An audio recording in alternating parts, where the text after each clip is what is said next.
On का इस्तेमाल surfaces के नामों के साथ भी होता है। On a table, on a wall, on the floor, on the menu, on the page. जी हाँ, इंग्लिश में सरफेसेस के नामों के साथ ऑन का इस्तेमाल होता है। इसके अलावा क्रिसमस, रमज़ान, बर्थडे, टाइम और वेकेशन के साथ भी ऑन का इस्तेमाल होता है। इंग्लिश में ज़राए आमदोरफ्त के साथ भी ऑन का इस्तेमाल होता है। On a bus, on a train, on a plane, on a ship, on a bicycle, on a motorcycle, on a horse.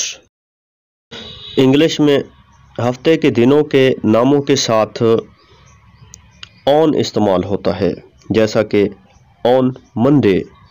इसके अलावा महीने के जितने भी दिन होते हैं उनके साथ ऑन का इस्तेमाल होता है।